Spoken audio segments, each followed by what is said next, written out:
107.4 FM. خوب دوستان عزیزی دوما داره برنامه ما روی موج 107.4 FM و بخش ما باشد بخش تولدت مبارک. یک نفر در خط علاقه است. الو سلام علیکم.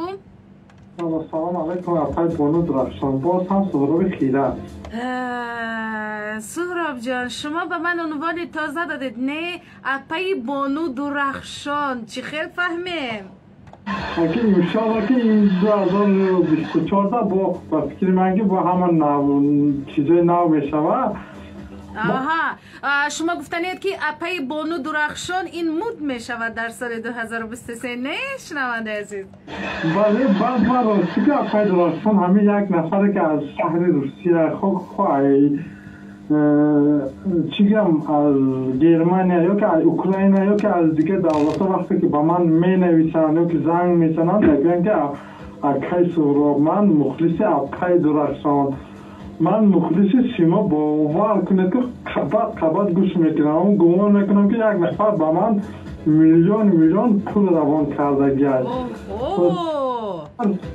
بسیار خواهش کردن که یک سلامی بهترین خیلی با اون غریب بچه و غریب زنهایی که مقصد در شهر دیگر شهرها کار و فعالیت میکنن با همه آنها تنسیتی و بازی و چی بیم دایما همه کارشون برار بگیرد و صاحب دلار و صاحب پول شود و مراد های گاگا فراموش نکنن صاحب دلار شوند و ما را فراموش نکنن.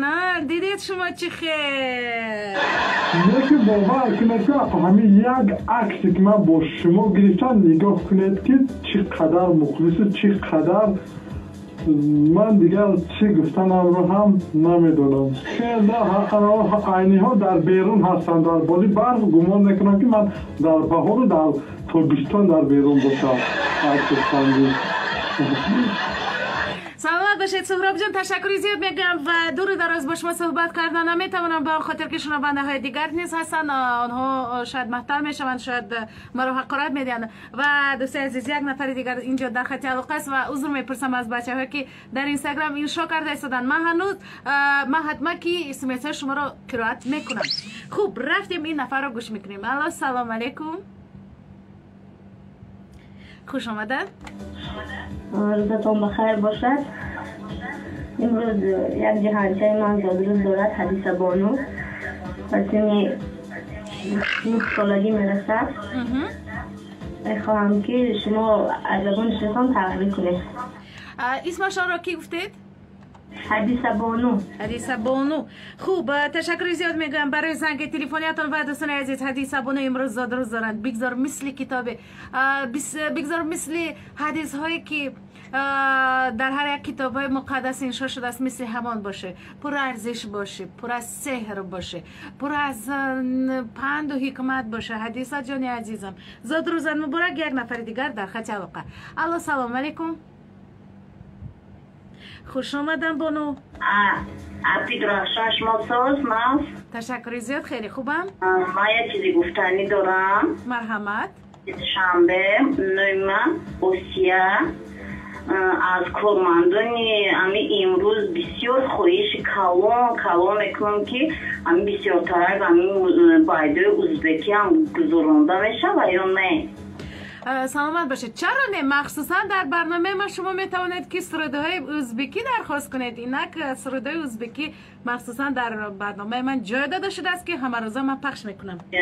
رئیس یعنی امروز هم کلانترین وایشان در التماس خواهش میکنم که هم مینیو شونده بسیار ترک ازبکی هم بمونه. هفته که آدمایی که ازبکی امروز امی رادیو امروز هم میمونه میگه فقط تاجیکی ایرانی خیلی میمونه میگه یا با ازبکی نمیمونه میگه.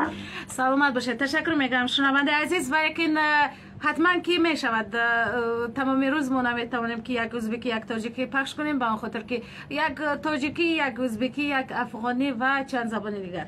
خوب یک نفر دیگر اینجا در خط علاقه است. سلام علیکم. درخشان سلامتی و خوب روزی سعید مبارک با شما. تشکر زیاد میگم به شما هم. درخشان بانو من دنبالا هستم حیاتنی رفتاری دفعه ممکنه خیلی کنه که بفهمه بخشش که یکی ناجا بودم یک کم دارد یک پرابلمش لگه و همین التماس کردن که همین من برای رادیو بگم همین از ماشین دارید نمره مرگم کردیم و در این روزی برزی همین اعلام کردن اگر ممکن باشد بخش زادروز هستید یکی من یک خطا کردم بخشیش خوب بهش باکی نداره فقط زودتر مرحبا ما به شما امکانیت میدهیم نمره ماشین ما 560 01 و همین رقم نمره تلفن رو من گفت زنم 887 71 99 63 از التماس کسی که درخواست یافته باشد زنگ زنم من انشالله به و میمون اینجا توفه هدیه هست مقصد سلامت باشید گلمراد سلامت باشید تشکر میگم برای زنگ تلفنیتون و دوستان عزیز ادامه دارد برنامه ما و یک لحظه رو میاریم به شنونده ها و یا بیننده های اینستاگرامی امان خوب اینجا نوشتند که یک عمر برایتان بگذار گفته است خوب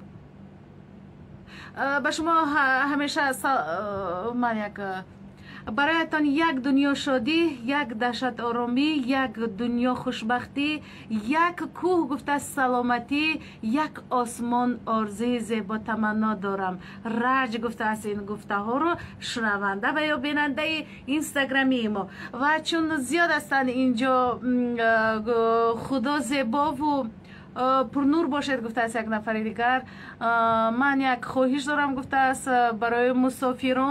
برای مسافران دور از وطن یک سرودی غریبی مونید سلامت باشید و چند اسمس دیگر سلام درخشان دلبر هستم گفته است یک ترانه درخواست میکنم